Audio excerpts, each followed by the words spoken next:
కొత్తపేటలో కైలాస భూమిని అతి త్వరలోనే అందుబాటులోకి తెస్తున్నట్లు స్థానిక ఎమ్మెల్యే బండారు సత్యానందరావు తెలిపారు. కైలాస భూమిలో జరుగుతున్న చివరి దశ పనులను ఆయన పరిశీలించారు. ఈ సందర్భంగా సత్యానందరావు మాట్లాడుతూ కైలాస భూమి పనులను దాదాపుగా పూర్తయ్యాయని, కొద్ది రోజుల వ్యవధిలోనే దీనికి అందుబాటులోకి తీసుకురావడం జరుగుతుందన్నారు. చనిపోయిన వారి అంత్యక్రియలు చేయడానికి చాలా ఇబ్బందులు పడుతున్నారనే విషయాన్ని గ్రహించి కూటమి ప్రభుత్వం అధికారంలోకి వచ్చిన నాటి నుండి ఈ కైలాస భూమిపై ప్రత్యేక దృష్టి సారించామన్నారు. దాతలు మరియు ప్రభుత్వ నిధులతో పూర్తి స్థాయిలో ఈ కైలాస భూమిని అభివృద్ధి చేస్తున్నట్లు సత్యానందరావు తెలిపారు. ఈ కార్యక్రమంలో నంబూరి రెడ్డయ్య, కంటంశెట్టి శ్రీనివాస్, ముద్రగడ సుబ్బారావు, పూసి జయలక్ష్మి, భాస్కర్ రావు పాల్గొన్నారు.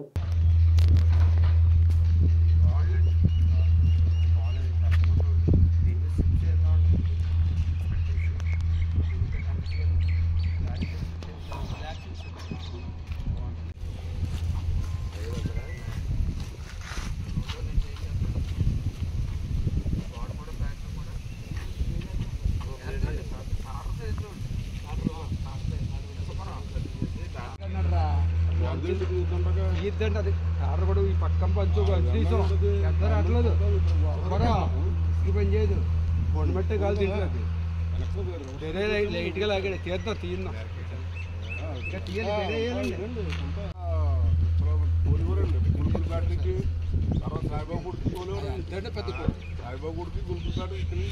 అక్కడ రాకుండా తిప్పండి సేవన్ చేయడం మిషన్ ఉంది కదండి ఆ మిషన్ దగ్గర అంతా తిప్పండి తిప్పండి పైన